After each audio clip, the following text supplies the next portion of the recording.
All right, man. It's a great day today, man. I got my dog with me, man. Ferrari Simmons. How you doing? Hey, Town, what's happening? What's up, Bernard? Chilling, man. Chilling. I'm excited to have this conversation with you, For bro. sure. You were one of the people that kind of really embraced me when I first got into the game, coming down to Atlanta, just like, showing me the way. So I really appreciate that. And I'm excited to see that you got some music coming.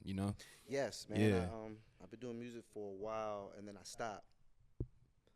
Had a baby. Hmm. Took a personal, like, a little. I just took some time for real. Yeah. Then I stopped DJing. Stopped doing clubs.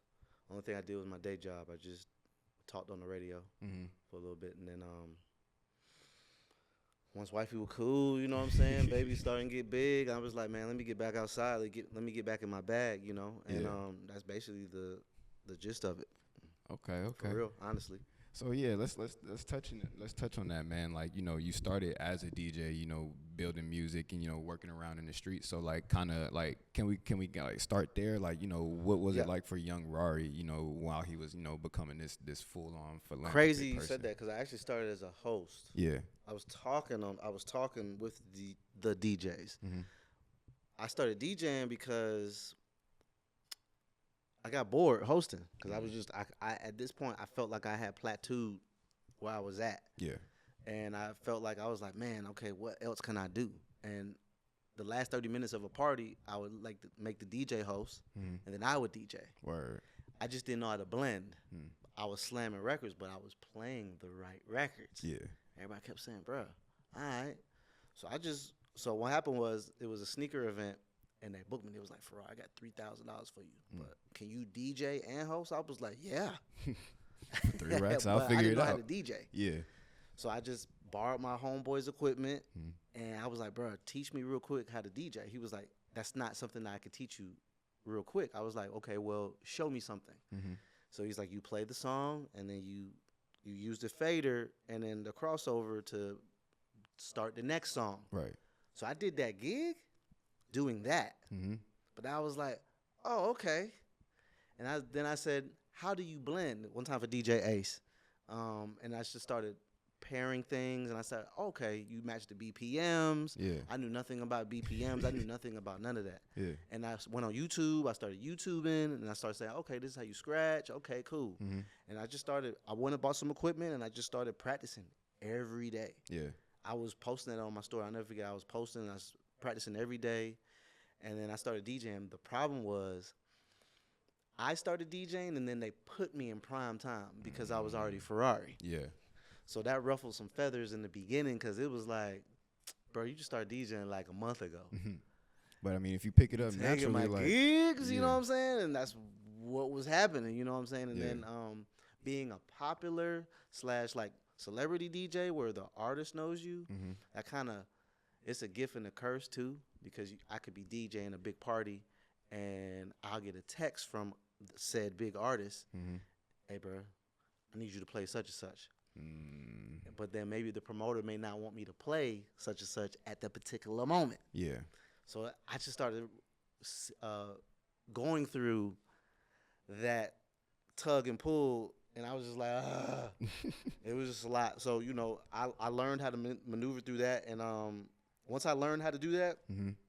man, it's been love, you know what I'm saying? And then, my wife had a baby. I got 5 kids. With my camera, I got 5 kids.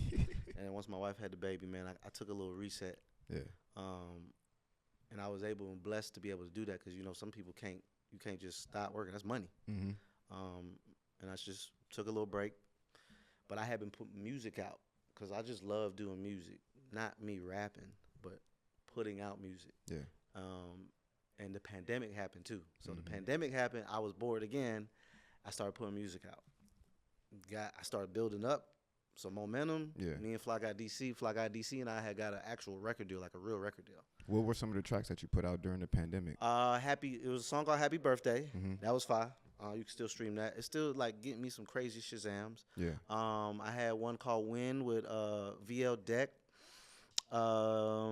I had a lot of records. I got to pull them up. But I started dropping records. I did one song with like 20 artists on it. It's called No Hook, the first one. Yeah. And that was catered towards like new artists and artists that can rap. I didn't want to be put in one category.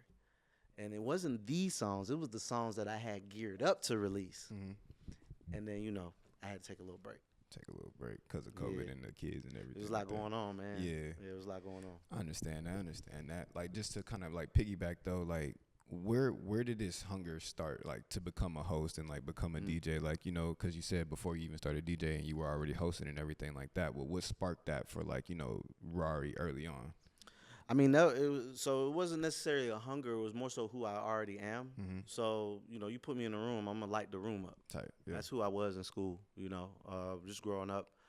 I'm the guy talking smack. I'm the guy hosting the school pep rallies. Yeah. I just would go up to whoever and be like, hey, can I host this? Like, can I host the pep rally? Like, can I host this? Can I host that? I just naturally wanted to do that on the football team. I wasn't the team captain. Word. But everybody looked to me to lead the prayer. Everybody looked to me to, hey, man, if we're going to have someone else speak up, it'll be Sean. You know what I'm saying? That's my real name, by the way. But, yeah, man, I was just always, like, wanting to be in the middle of the hoorah. Yeah.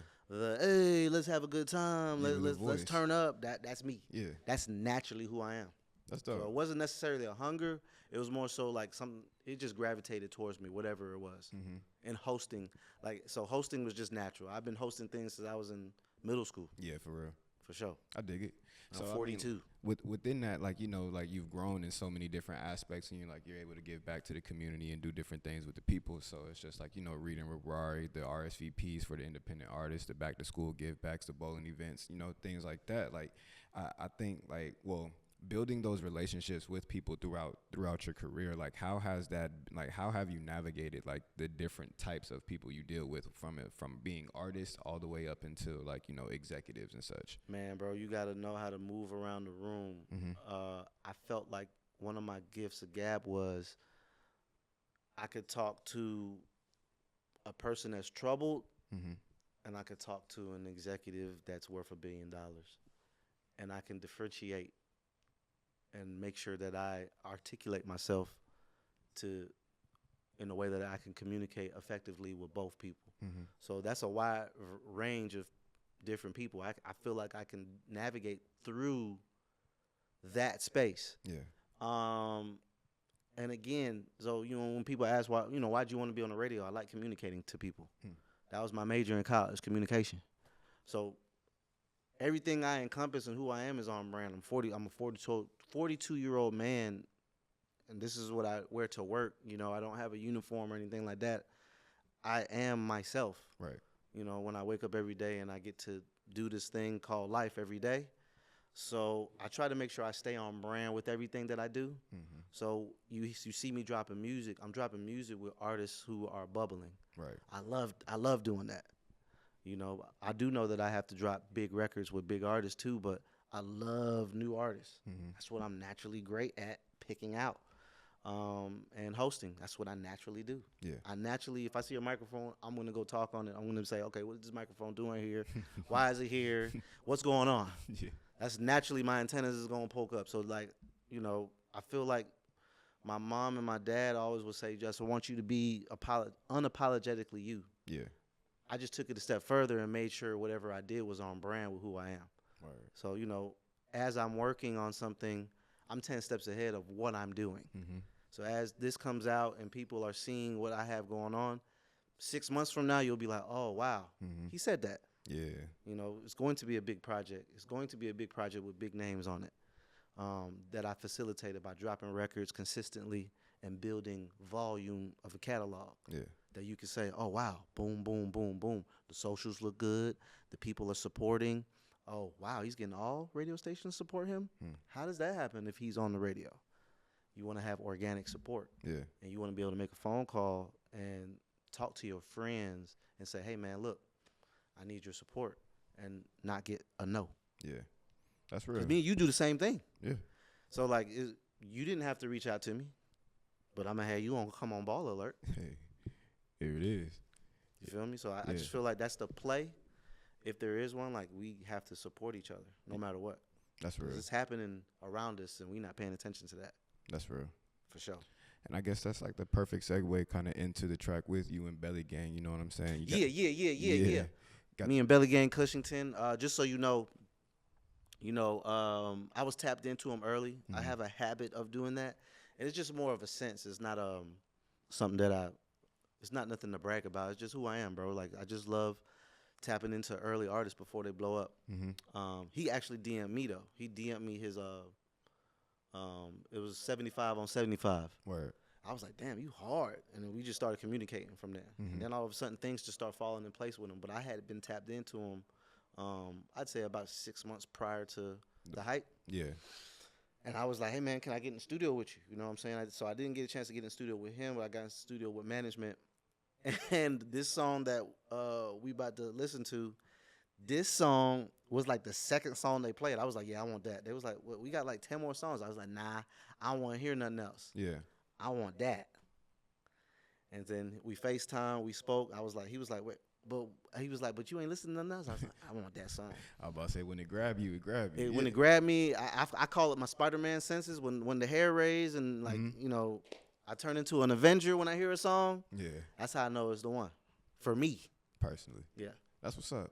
And I think it's a pretty hard track. You know what I'm saying? Like they not fucking with a picture of me. That's pretty plain and simple. You know what I'm saying? It's pretty plain and simple. For sure. And like the beat, like that's what I was gonna ask you. So like this is a track that they had played for you, and like you just kind of hopped on and then like hosted the track essentially, right? Yeah. So I'm on my Khaled vibes, my Yeah. DJ drama vibes. You know what I'm saying? Basically, what I do is bring the clout, the cachet to the record. Mm-hmm. Just adding a exaggeration to it. Like, yo, this is Ferrari, but this guy lit. He popping. Yeah. You're going to hear my Hey Ferrari tag on it. And then in the visuals, I'm going to be in the visuals. Dope. So, that's just it's just added flair to what I got going on currently. So are we expecting like, Ferrari's own version of like a great Gangsta Grillz mixtape? Damn right. All You the damn way? right. Yeah. So I did do a mixtape series called Rari Talk. Yeah. I think I'm on number 36, 37.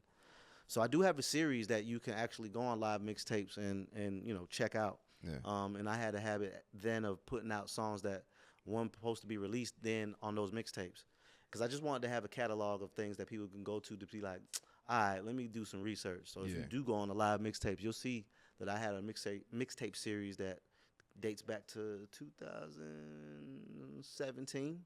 Jeez. And I was dropping mixtapes. Okay. A couple of big mixtapes with some artists as well. Dope. That you can go see on there. But yeah. Okay.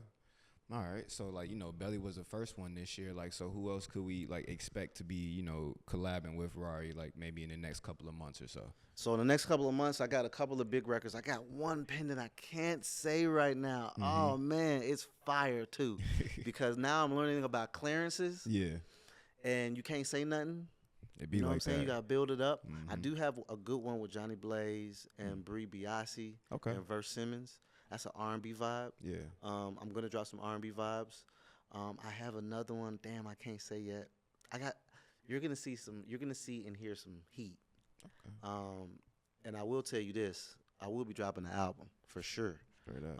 So I had dropped some things called the Rari packs. Mm-hmm. My first one was a 3-pack. My second one was a 6-pack. So this one's gonna be that 8-pack. Word. So it's gonna be an album. It's gonna be the Rari 8-pack. That's dope. You know what I'm saying? Yeah, Rari Talk 8-pack. I'm excited. I'm kind of excited to hear that track with BB and. You going? Listen, bro. You gonna be you gonna come to? I'm gonna do the exclusive listening. You know what I'm saying? We're gonna do a nice private one. Maybe we could do it at Pandora. Hey. J1 with my camera. J1. Maybe we could do something private in Pandora. Keep it cool. For sure. Get me some watermelon water and keep the vibes going. Shout out to the bevy. Yeah. But yeah, I got some real stuff coming, and I got it's gonna be some collabs too. Mm-hmm. Me and DJ Holiday gonna do a collab song. Me and Fly Guy DC gonna do a collab song. Me and DJ Plug gonna do some collab song. Yeah. So I'm gonna collab with my folks.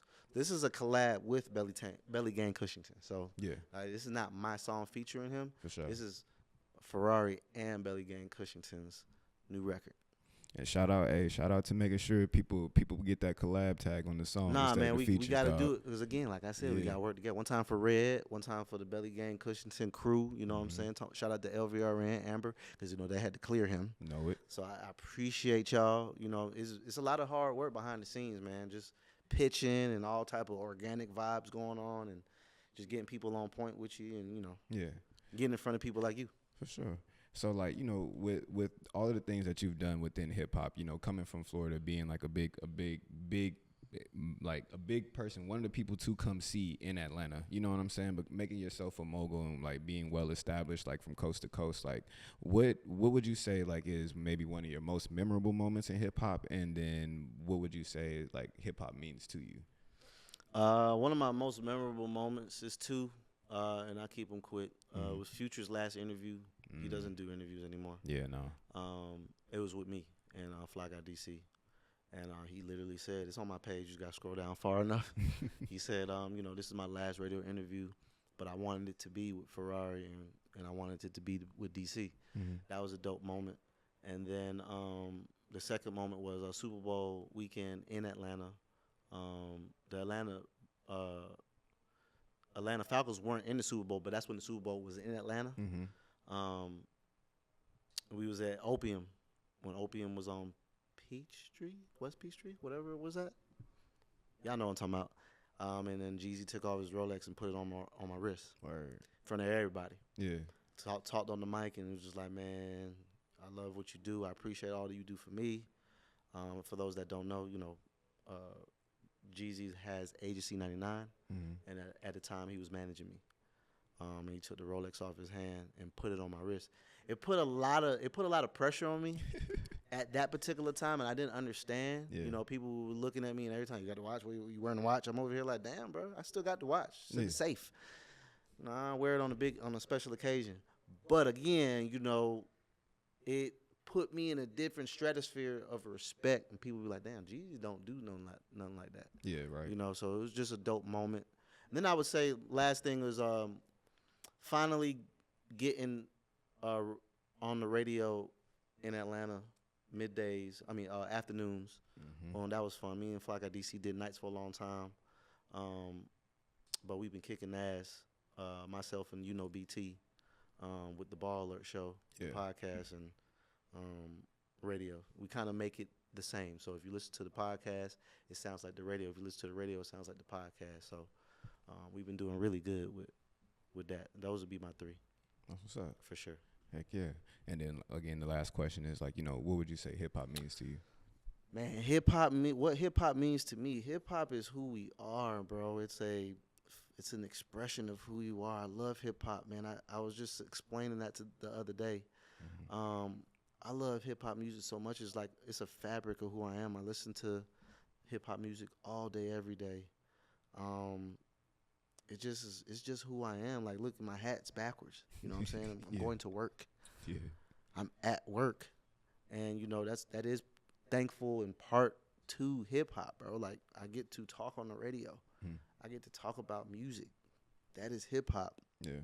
I get to interview artists and actors and actresses and people like yourself and meet people like yourself and move around the room. BET Awards, I'm in the media room interviewing artists. That's all because of hip hop. Yeah. So I'm very thankful to hip hop because I was a leasing agent at an apartment complex before I got this job. This was way, way, way back.